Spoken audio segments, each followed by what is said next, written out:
Everyone. Welcome. We are really happy and honored that you are joining us this Thursday afternoon.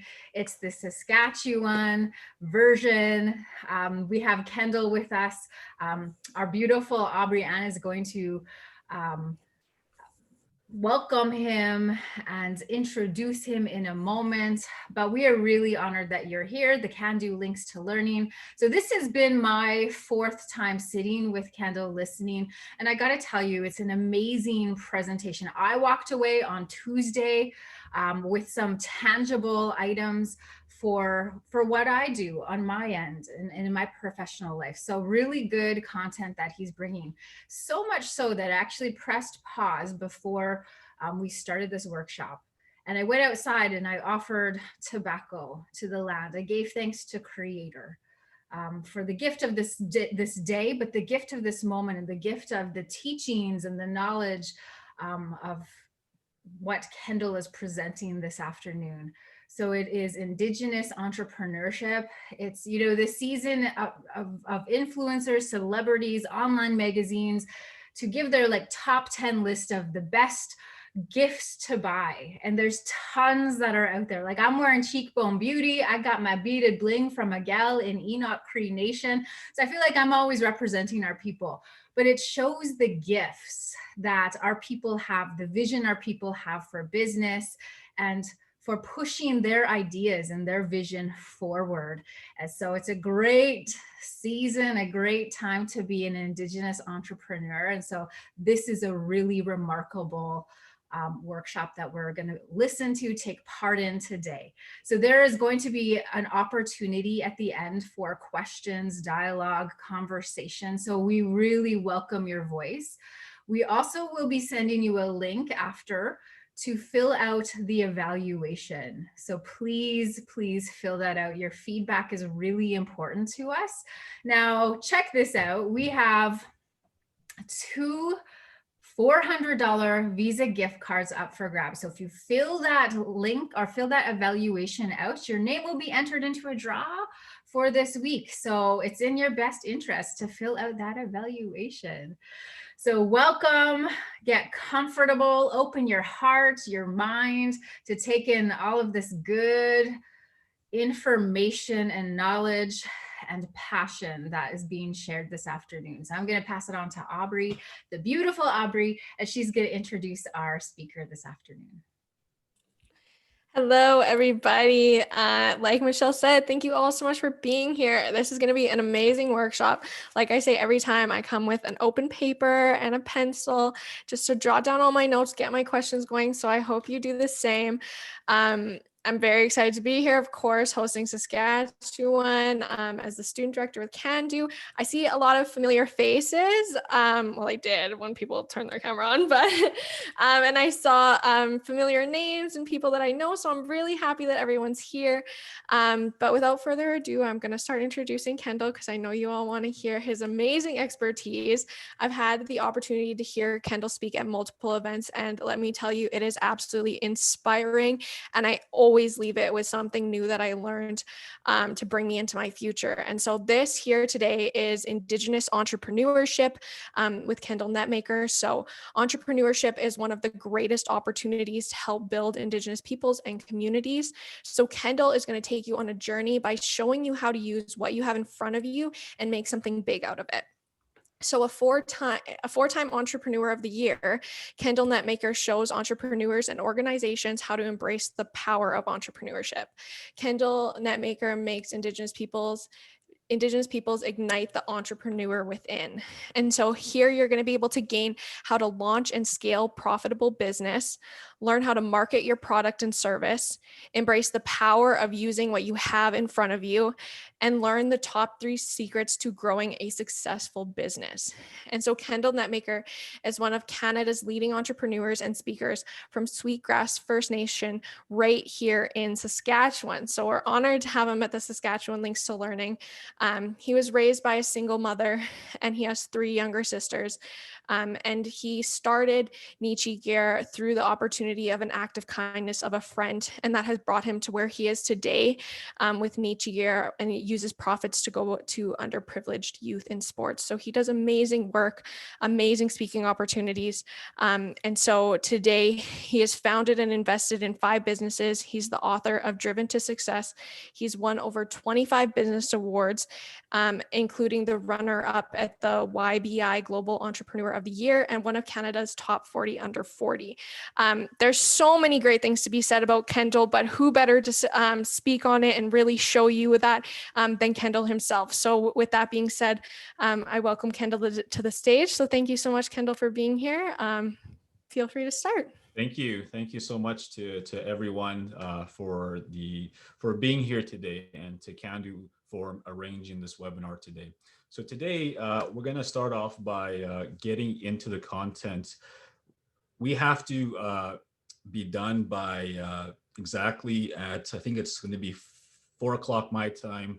I think it's 3 o'clock Edmonton time. So we're going to leave about 15 to 20 minutes for a Q&A session, because on the last 3 webinars, there's been a lot of questions that some of them we didn't get to. So ask your questions now in the chat box, and we'll go through them and knock them off one by one as we go. So first and foremost, again, my name is Kendal Netmaker. I'm the founder of Nietzsche Year.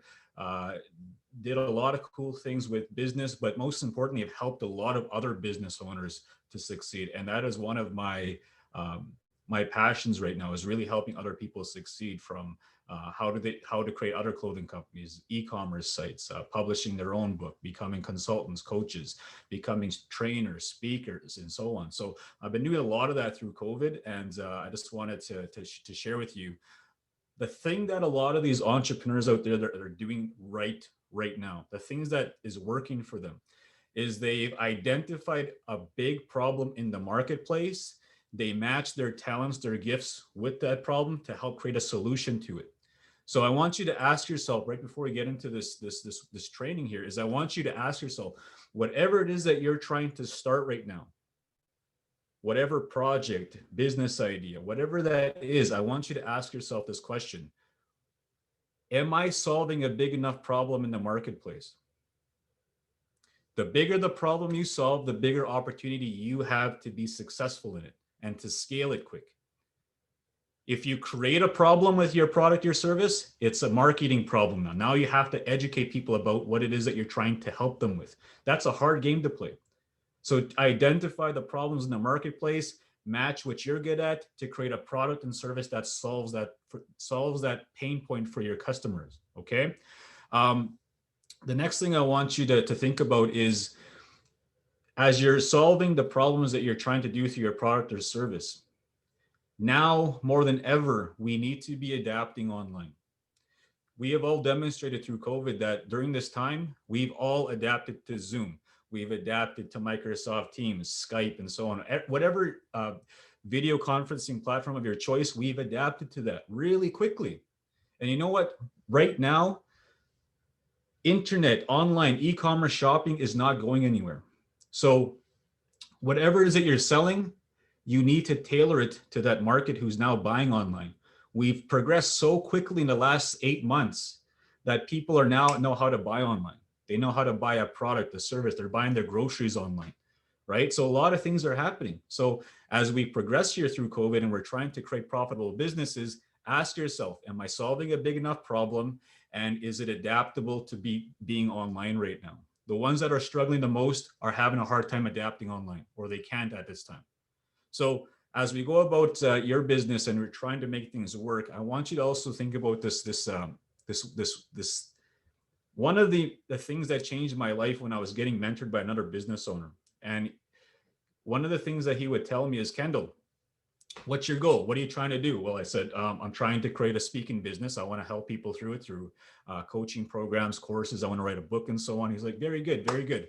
How is your online presence right now? And so I'd show him like my website, my Facebook, my Instagram, my LinkedIn, and so on. And then he started to grill me. And one of the things that he said that really stuck out, and I want everyone to write this down: how people perceive you determines how much money they're going to pay you for your product or service. I'll say that again. How people perceive you determines how much people are going to pay you for your product or service. So how do you hack the way that they perceive you? Well, you start working on your online branding. That's where you start. Because people are going to go to your website, they're going to go to your Facebook, your Instagram to kind of weed you out before they either buy your product or hire you for a service or both. So when we're talking about branding your business, everyone should have obviously a business name. But the thing that I find a lot of entrepreneurs struggle with, especially Indigenous entrepreneurs, is that when they start a business and they create a name, they unconsciously limit their brand based on the name. Okay. And what I mean by that is sometimes they will call it something in their Indigenous language, which is very hard to transcribe into English. Now if someone that's non-Indigenous wants to come and buy your product, you have to educate that buyer, which is more work. So whatever it is that you decide to call your brand, here's my advice.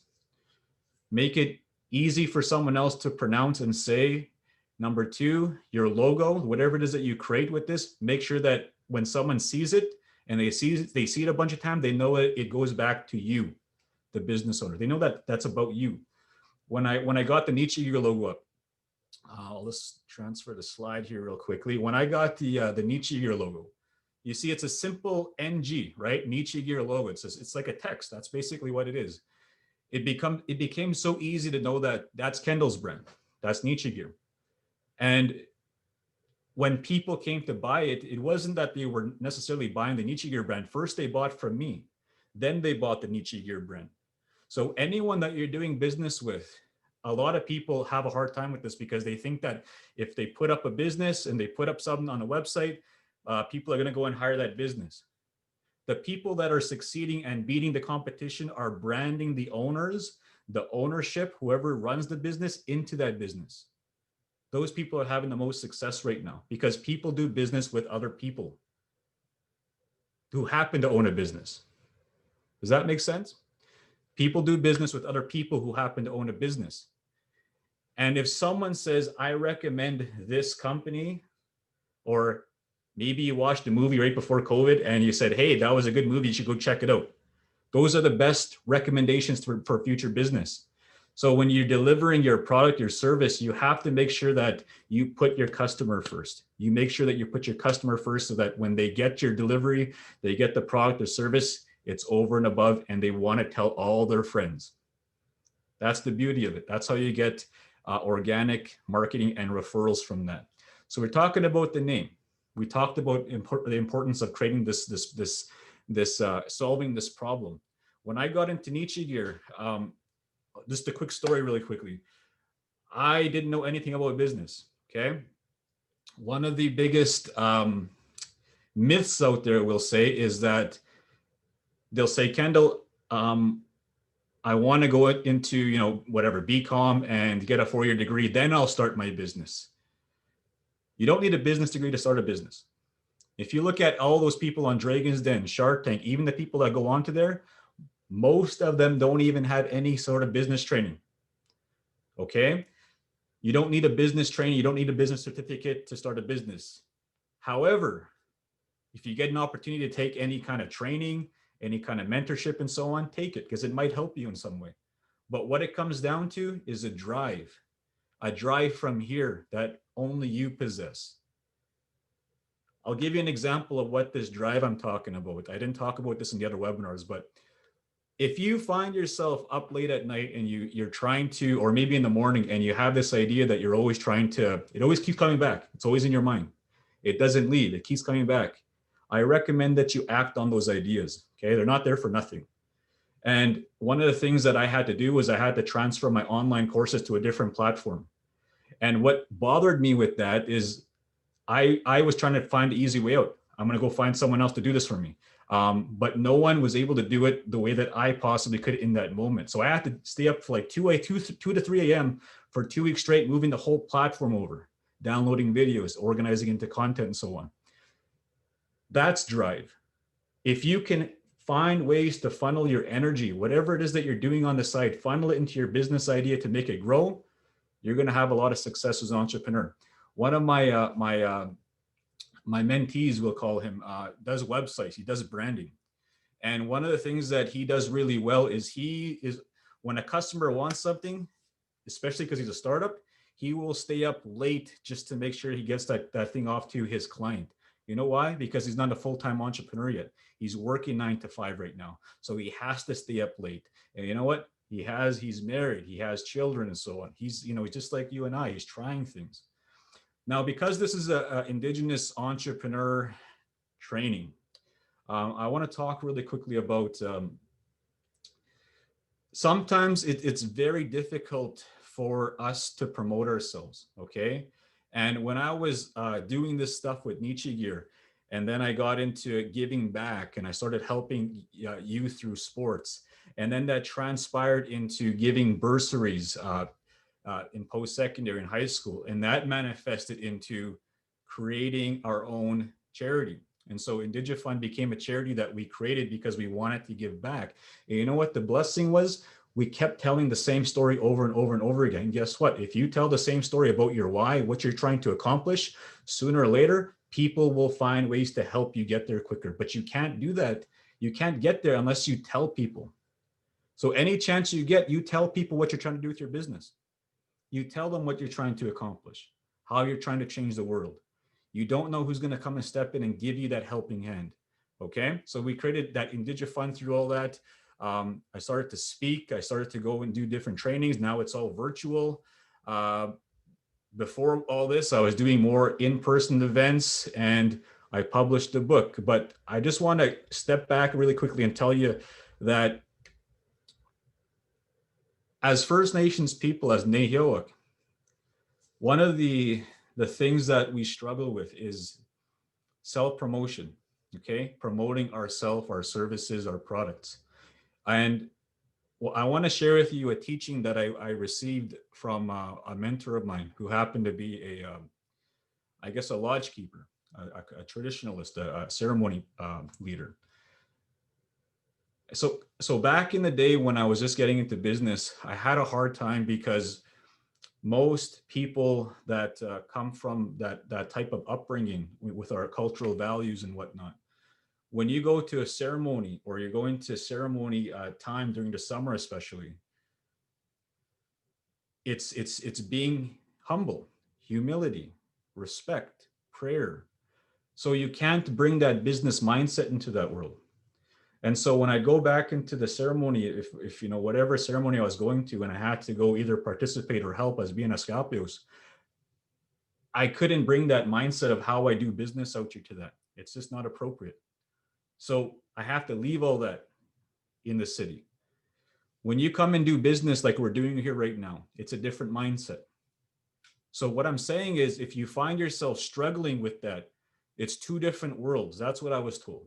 And I've been told that numerous times from different leaders, that your cultural upbringing is one world, the business world is a different world. You're continually going back and forth because one is helping you to sustain yourself, your family, your community and whatnot. And the other one is helping to give you life and prayers and whatnot and blessings to make everything flow. Okay. So that's the best way I can explain that. So now that we're in the business world right now and we're talking business, I want you to flip the switch on it's okay to promote yourself if your intentions are good. If your intentions are good, there's nothing wrong with promoting yourself online. There's nothing wrong with creating a Facebook page, a website, being on LinkedIn, talking about your successes and how you help people with your product, your service, and so on. There's nothing wrong with that, as long as your intentions are good, okay? So I wanted to really focus on that because that is one of the biggest hurdles to a lot of our people. I get that a lot. I get people emailing me that all the time, especially on Facebook. Kendal, I'd love to do that, but I wasn't brought up like that. I was always told we don't do that kind of stuff. We don't create websites. We don't talk about our accomplishments and so on. I said, you know what? That is the right teaching in the cultural world. You don't do that type of stuff. That's absolutely right. But when you get into business and you're trying to create ec dev for yourself, your family, your community, who else is going to pay for those bills for you? How are you going to take from where you are and go out there in the mainstream and help people if no one knows about you and no one's going to take the time to talk about you? You have to educate people of how you help them. So you see, it's up to us as individuals, as business leaders. We have to take it upon ourselves to brand ourselves. Everyone's a brand. Everyone should have their own website. If you're serious about taking your path to another level, I'm telling you that from experience and the people that I work with. Everyone should have their own personal brand website. KendalNetmaker.com, whatever your first name, last name.com, even if it's just your last name.com, something that's your own online business card. Because your current position does not mean that you're going to stay there forever, but your personal brand will always be with you. Does that make sense? So that's the importance of the personal brand. Now we get into the business brand and we're talking about products and services.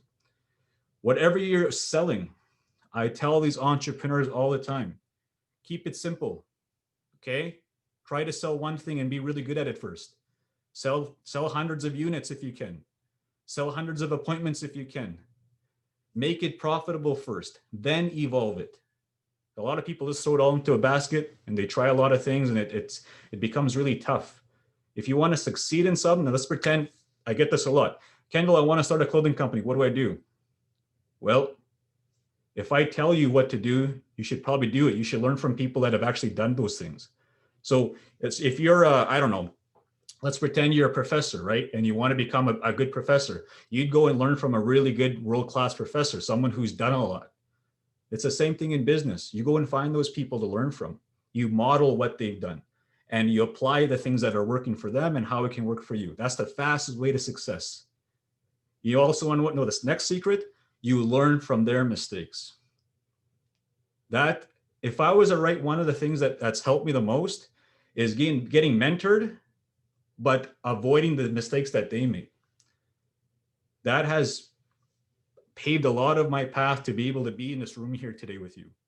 Okay, it's very important that when you get that help and you're asking for that help, that you try your best not to make the same mistakes that they made.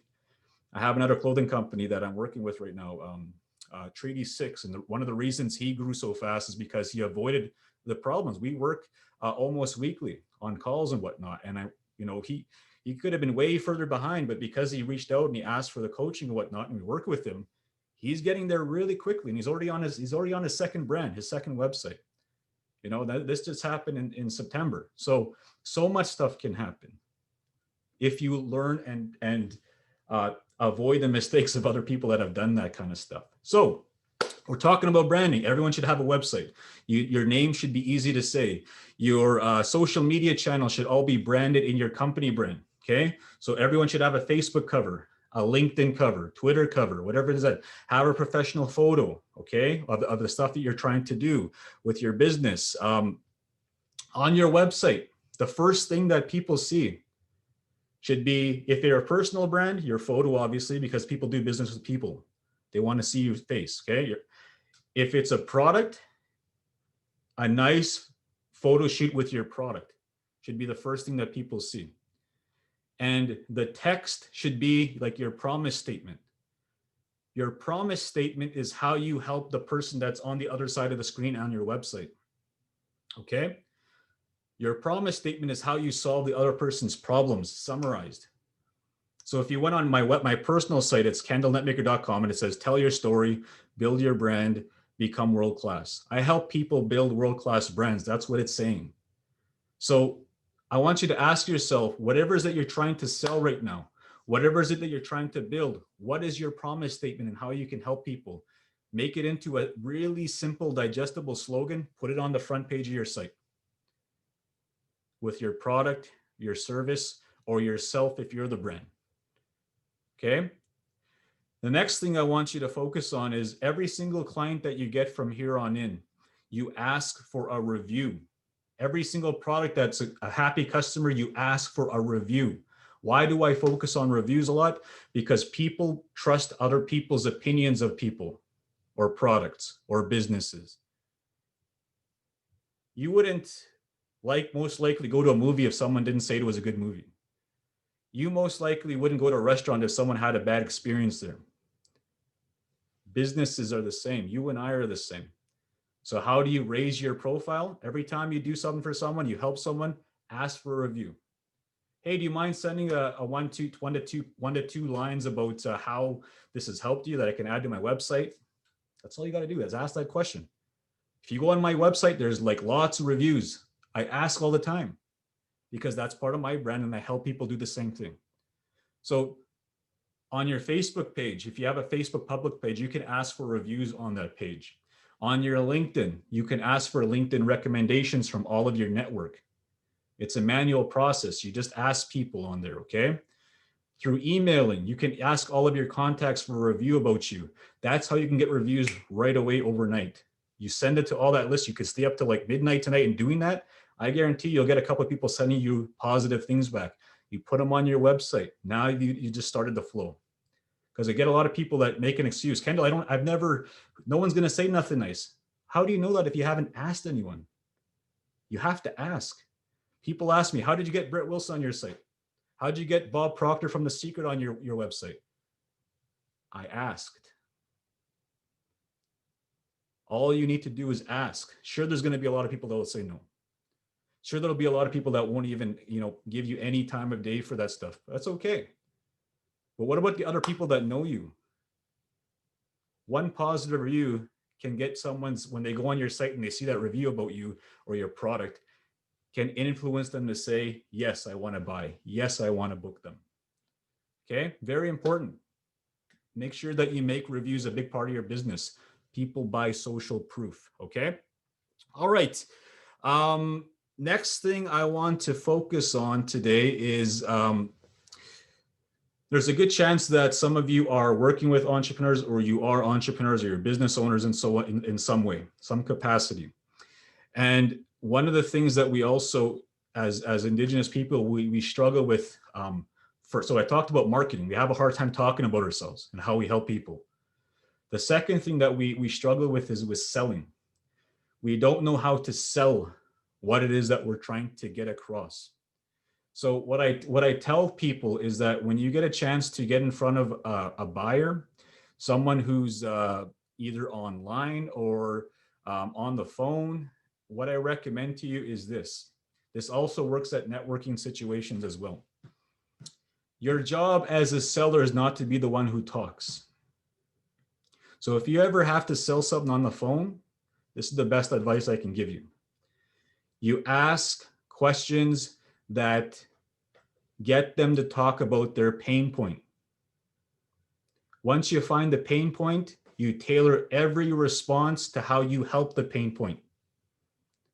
So for example, I don't know, let's pretend I'm talking with Michelle, right? And Michelle had this event she wanted me to come and speak at. And Michelle's like, hey, Kendal, I saw your website. We want to book you for this event. And so I asked Michelle, I'd say, okay, awesome. That sounds awesome. How many people are going to be there? Then she'd talk about more of the event. So what's the theme about the event? And then maybe she would say resilience, right?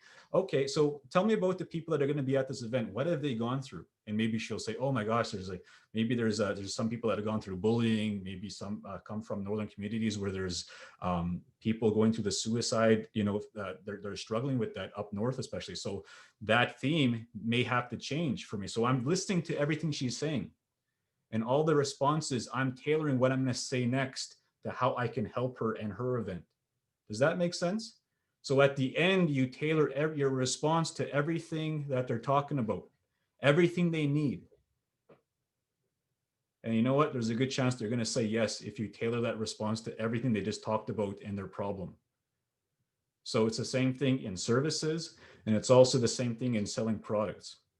If someone talks about, I'll give you a product example. Let's pretend that someone wants to, they could say, hey, Kendal, we want 100 hoodies, right?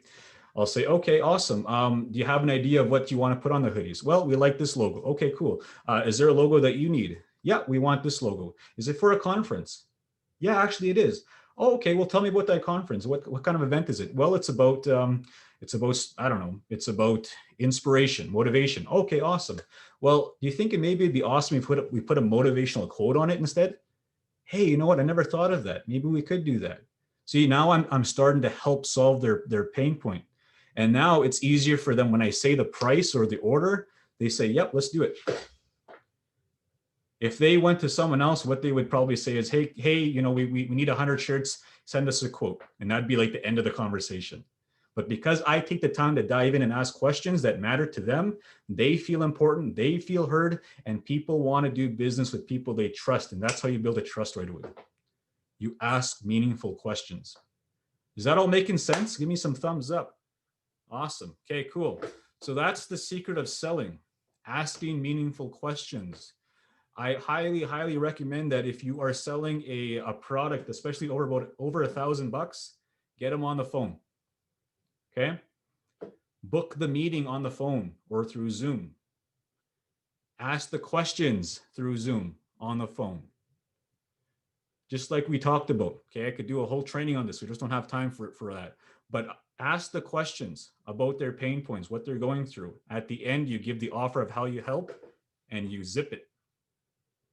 You don't say a word after that. After you give an offer, you don't say a word. Because anything you say after the offer, you've lost already. Okay. That's one of the basic sales trainings that I've ever been given was once you ask for an offer, you don't say a word. Their response, you've given it to them to make the decision.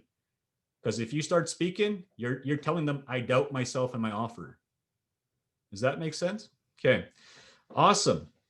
Let's see. Before I'll give you some marketing tools, okay, to help you with your marketing. I'm going to bring my whiteboard in here real quickly. All right. Give me a thumbs up if you can see the whiteboard. Okay. Okay, good. So there's going to be a good chance that some of you may have to do a business plan. Okay. And I could tell you from experience, I had no idea how to do a business plan when I first started. I didn't even know what a business plan was. Because back in my day, I was a university student. I was studying to become a teacher. I thought I was going to become a phys ed teacher. That's what I thought my path was. Until I heard about business plan competitions. And this was like 2011 now, almost 10 years ago. So I said, I had this idea to create a clothing company that would help kids the way I was helped as a kid, helping kids to take part in sports. There was a kid that helped me when I was a kid. That was my idea. And I wanted to sell men's and ladies hoodies, shirts, just to start off with.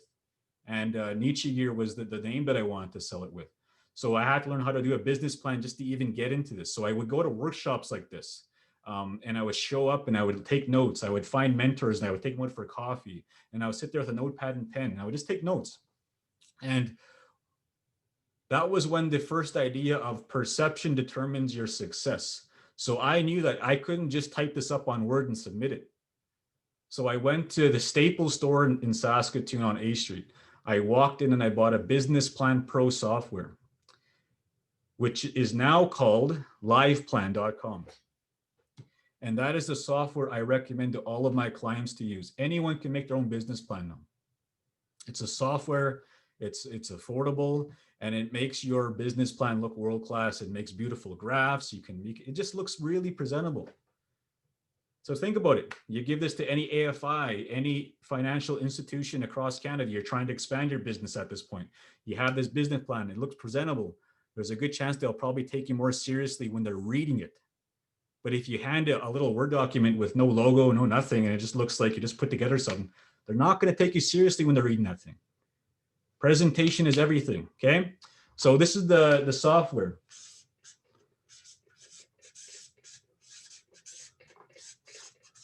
Live Plan, okay? I would look that up if you have to expand your business or maybe you're trying to get funds at your AFI. This is what we use, and I recommend to all of my clients. When you're starting to build your business and you're needing help with your books and whatnot, I highly recommend an app that we use. It's called QuickBooks Online.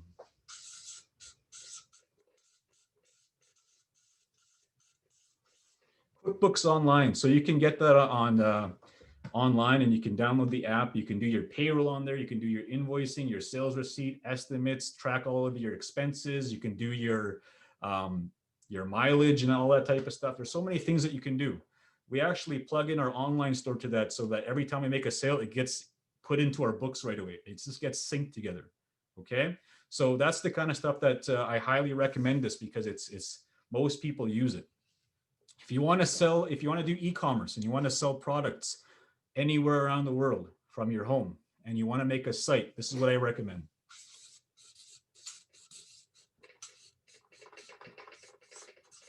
Shopify.com, #1 software, website developing tool to sell products anywhere around the world. Most of the entrepreneurs that you see, especially Indigenous, that are selling products are using Shopify, okay? If you want to build a personal brand site, go to WordPress. That's what a lot of my clients use. If you want to create very low-cost marketing materials, but they look world-class, I actually just got my letterhead made on here, my business card design. You can get banner designs on there, poster designs, social media covers, all that type of stuff. Voiceovers. Actually, if you call my business number on my website, you listen to the voicemail, it's automated. And the person that I got to do this voiceover is on this site.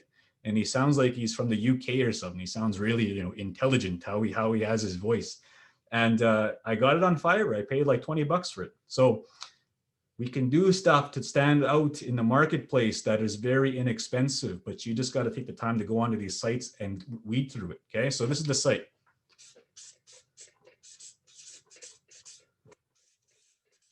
Fiverr.com. Okay, check out that website. It's pretty awesome, and I like to use that one a lot because again, it's very affordable. There's a lot of people on there doing world-class work, and they can help you a lot. You can even get videos done on there. A lot of cool things. Let's pretend that you're trying to find a freelancer, someone to work with you long-term, answer your phone, do market research, even create a business plan, do Facebook ads, all that type of stuff, even do book editing and all that type of stuff. Upwork.com. Upwork.com is a site that I recommend to all of my clients. Why? Because I have one of my web guys on there. I just message him. I say, hey, I need this changed. Here's $20. I'll transfer it to him. He does it. It's just like a Facebook Messenger. And it's all secure. I found this guy listing through an ad. He had great reviews. I'm going to say that again. He had great reviews. So I made a buying decision to say, I want to try this guy out. That's the power of reviews, okay? If you ever want to get world-class graphic design, I got most of my niche gear designs, my t-shirt, my hoodie designs from this site.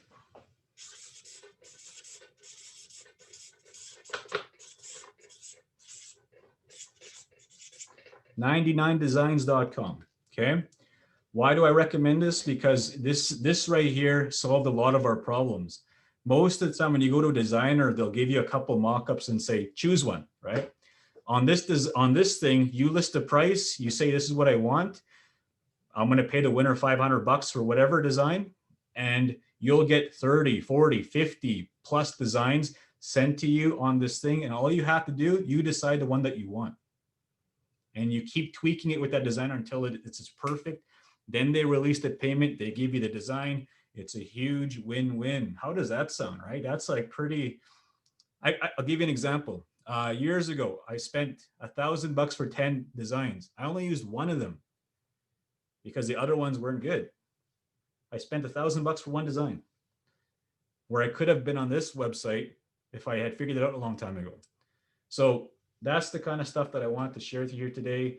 If you want help with your calendar schedule, and let's pretend you're a coach, consultant, you're a service base, you take appointments, you're requiring your customers to go to a booking form to fill out a time to book with you. This is what we use. Calendly, okay? Can you still see that? Can you still, okay, good.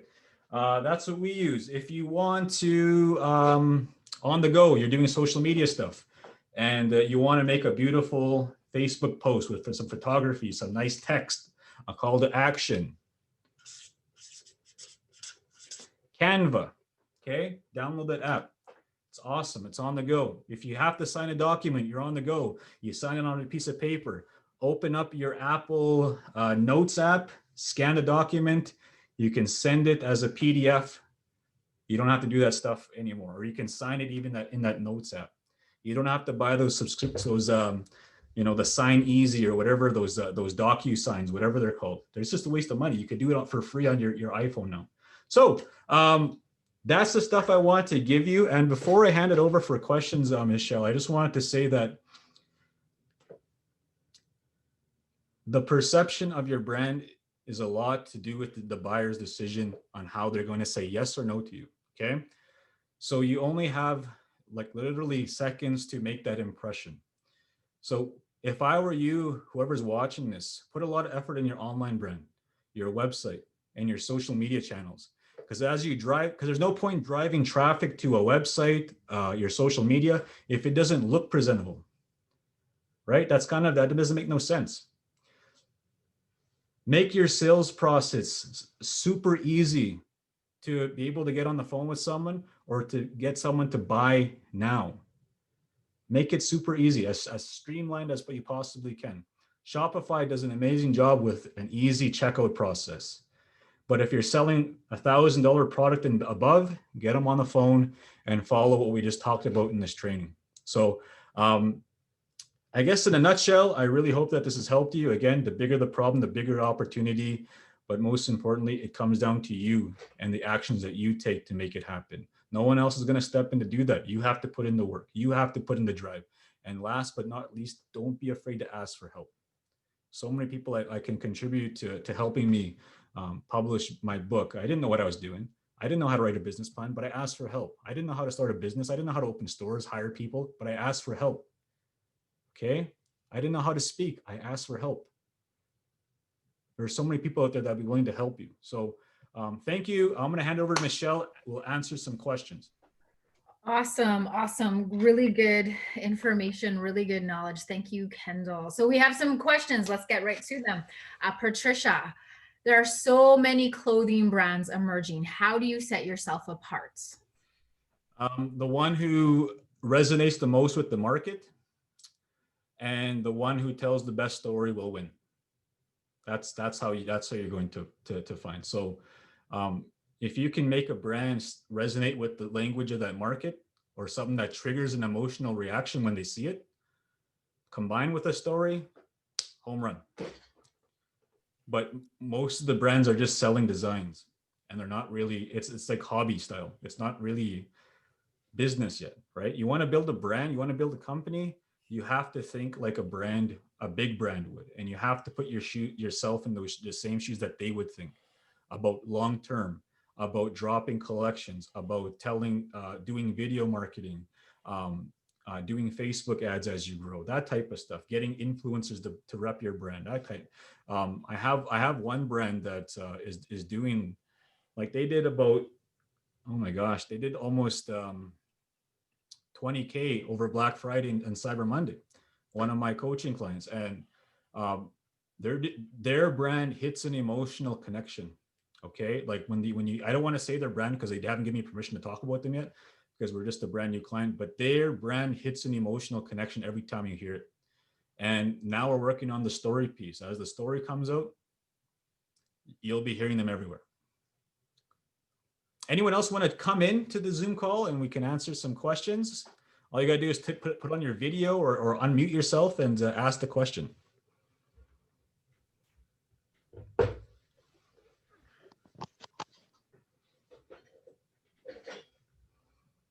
Hello, Hi, Patricia. Hey. Do you want me to ask my questions? You've answered some of them as we went along, Kendal. So they were trying to encourage questions at the beginning. We work with a lot of Indigenous entrepreneurs here. Some of them are starting their businesses on reserve versus off reserve. Do you have any suggestions or feedback in terms of when you want to start an on reserve business versus an off reserve business? Patricia, can you tell me about, sorry, I don't really know your organization. You want to give me just a quick little summary of it? Who you work for? I work for Thomas Benjo. Oh, FHQ. Okay. I'm FHQ. Yeah. Awesome. Yeah, Thomas is a good role model. Tell him I said hi. And I also work with SIEDN. So Joey Tatusis, we just hired him as our communications coordinator. So I sit on that board, and plus, yeah. So that's okay. That's all right. We've never met, so I'm all excited. I feel like I'm blushing. Awesome. So here's what I'll tell you, Patricia, because a lot of people are probably wondering this too. In the beginning, I used to be stressed out about. So this is a mindset. Is tax savings everything. When you focus on tax savings everything, you slow your progress down. It's kind of like when you grow up in poverty, like most of our people do in some way, you're focused on survival mode, not abundant mode. So if you're always focused on tax saving everything, it's going to slow down your progress, and people who don't care and just sell, they'll be way ahead of you faster. What I recommend is whatever chance you can just start the business right now. Don't worry about the tax stuff right now. Grow into that. After a certain point, when you find you're starting to, pay a lot of taxes, find ways to transition that onto reserve, but don't start it right away. I highly recommend don't do that, because unless you live on reserve already, but most people that are starting businesses aren't on the reserve, and they're trying to find ways to go back and get it addressed. It slows your progress down from selling. When I got into the t-shirt business and I was selling, I focused on, I got to keep my costs down. It's the same mindset as the tax saving mindset. It limited me, because all I was trying to do was trying to keep my costs down. And you know what I forgot to do? Sell. It took all my attention away from selling my product. And that's the same thing that happens, unfortunately, to a lot of our people. So I know that because I've gone through it and I see other people going through it. So what I tell them is focus on selling that stuff first, grow into that. Once you start registering your business and you start selling a lot, sell tens of thousands first, then make that a problem. What I say, earn that problem, earn that obstacle. Okay, because if you focus on it first, it stops a lot of people from starting, and that's, to me, isn't a cool thing. I don't know. Does that sound like something you would resonate with, Patricia? Well, I find that a lot of the entrepreneurs that I do work with do that. They just jump right in, and then they come to that point of saying, we're scaling up, we've got a lot of product. Nabu Designs out of Pie Pot First Nation, she started her business due to the pandemic and being at home and using that innovation.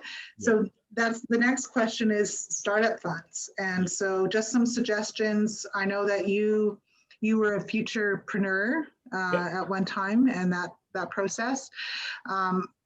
Part of my role is knowing what's out there, who's out there, giving that advice. I work with the Indigenous Business Link out of Alberta, because they have business advisors and they have a lot of free programming and services, Futurepreneur, West, whatever is available for entrepreneurs. So startup is always an issue, and then scaling up in terms of dollars is always an issue. Yeah. So I recommend anyone who's going to scale, even if you have time in the beginning, you can do this too, but it just takes a lot of time. Reach out to your local AFIs. So in Saskatchewan, it's SEAF, right? They've helped me, especially when I started my coaching and my speaking business. I applied to their contribution program, and usually you'll have to partner with a lending institution to cover the 10% that you need to have up front for the total project. So you can either apply through SEAF, through their loan program, or you can talk with Futurepreneur or BDC, or your local community futures. All those have, really quick access to cash, as long as your business plan, we'll go back to that, is feasible, it's presentable, it looks good, it passes those tests. You look like you're really driven. There's a good chance you can get that funding to make it happen. You have to demonstrate that though. So I've given you like the formula, I guess you could say, right? You got to be presentable. Hope that helps, Patricia. Yeah, and I also know that you started another branding kind of business with the partner. So you help people with that branding. Yeah, so we do done for you services with my one of my my mentees that I've been working with, and he's been doing a lot of my stuff for my current coaching clients for their websites, their logos, their social media design, all that type of stuff. And so we partner together to create done for you services, personal brands, e-commerce brands, even business brands. So totally open to talking to that to anyone who's interested. But most importantly, I was talking with Danielle after our last webinar, and I was telling her that I'm going to be launching an entrepreneur/business leader coaching program, a year program. And I'm going to work with entrepreneurs just like this through Zoom. And every bi-weekly, we're going to get on calls like this, and I'm going to work with them. And I'm thinking of pricing it around $1,000 a year, like super cheap, where I can get as many entrepreneurs that need help right away. Because before, it was tough to get people in the door because a lot of entrepreneurs can't afford higher ticket coaching programs. So I'm trying to find a way to make it super accessible to work with me through Zoom on a group coaching platform. And that's what I'm working toward. That's 2021. So if you have entrepreneurs or you want to sponsor a student from either your AFI or your FHQ developments, I'm happy to work with them. That's the goal, is to get like 40, 50 people into Zoom calls and work with them. So that's what I'm working towards next. And hopefully whoever's watching this is interested. Wow. I'll let some other people ask some questions. Thanks. Michelle, what are your thoughts? Does anyone else have any questions? We would welcome you. I was thinking about what you had said back on Tuesday, Kendal. I don't know that you touched on it today, but you had said, think internationally. I remember I had hired someone way back, like maybe 8 years back when I was starting my business. And he had asked, well, tell me your dream, tell me your vision. And I said, I want to have a studio. He's like, just one?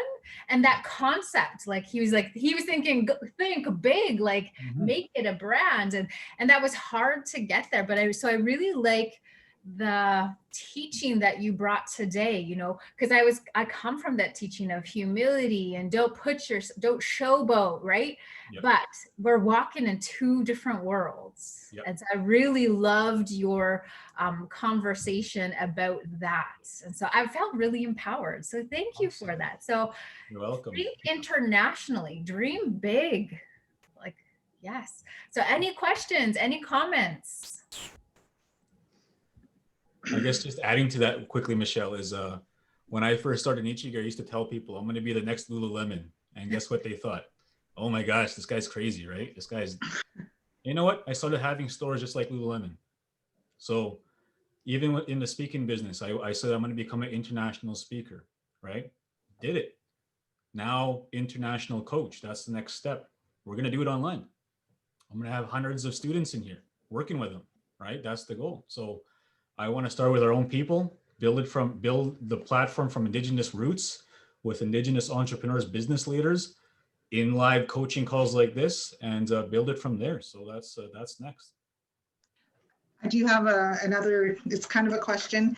So we work a lot with women entrepreneurs of Saskatchewan. We started the Matchstick Program over a year ago in terms of identifying that Indigenous women have a lot of challenges, you know, just in terms of single parenthood, sometimes education, a lot of other issues within their personal lives that kind of affect their ability to be successful.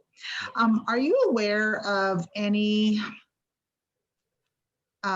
angel investors or activator programs specifically for Saskatchewan? I know that SHEO does the activator programs, but they're more national. And so because we're just this little piece of the pie. Yeah, I'm not too sure for that focus. I'm going to answer it with a totally different answer. Okay. My most successful, I would say, entrepreneurs are Indigenous females. The ones that I work with. I don't know, the ones that I've been working with throughout COVID have had the most potential and been getting stuff done. Okay. So just by me saying that, I worked with about 24 entrepreneurs from when COVID started up until now, all one-on-one coaching. And so it took a lot of my time. And so I've been working with these people. And what I've found is they're mostly Indigenous clients that I have, but the ones that are females have been the ones that have been showing the most promise and have been working at things. And yeah, it's pretty cool. They're the future, you know. I'm saying that because I believe it. That's the the future powerhouses are women. They're the ones going to create the change for this world. I have one more question. I know that CCAB has a business directory, Saskatchewan Chamber of Commerce has an Indigenous business directory. One of the biggest challenges I find sometimes is connecting with Indigenous business. Like, you know, where do we find these people? I know NWAC has the Be the Drum online for women. Are you aware of, like, I know that you said websites, social media, sometimes it's really hard to, let's just say that Like I'm looking for find the somebody, Indigenous women, is that what you mean? Like finding them? finding the businesses. So if you don't know the business name or the individual, Yeah. like, how do you keep track of what's out there, and also Yeah. how can they help promote themselves through those business directories? I personally don't put a lot of my emphasis on promoting myself through those, Okay. because people will buy my brand before going to that directory. So I put all of my energy into promoting my own brands, I guess you could say, and people who hear the brands will connect it to me quicker, my personal name quicker. So if Right. you're trying to find them, I would look at all the brands and find who the owners are. Like Okay. simple Google search, you'll find a lot of brands, indigenous beauty products, indigenous apparel. Like you'll find a lot. Just type in the keywords: Indigenous, First Nations, Métis, Aboriginal. All those type of terms will show up in your Google searching. So sometimes you have to tweak it to find them. But yeah, I hope that helps. No, it does. Thanks, Awesome. Kendal.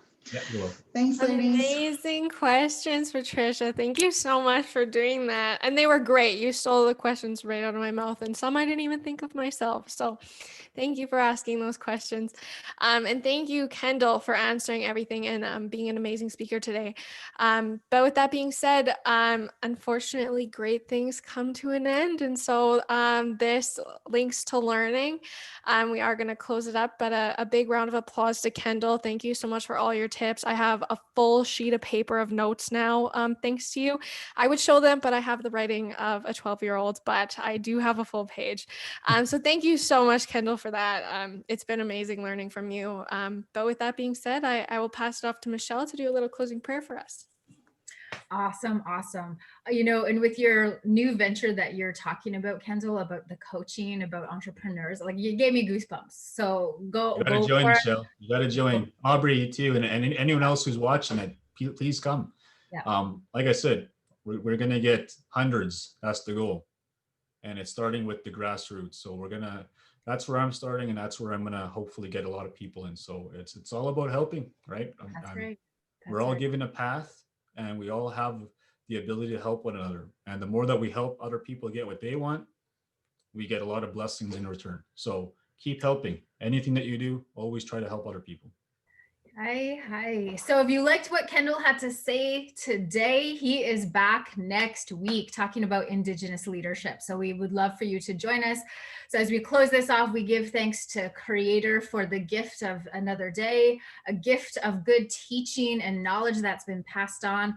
And may we walk in a good way that honors Creator, that honors ourselves, that honors our family and the circle around us, and honors the lands and the waters. So we give thanks for all of these gifts. So may you walk in a good way today, walk in a way that's humble, but also you're holding your power. You're walking in your power and your gifts. So be well, be safe, take care. See you. My stuff. Take care. Bye.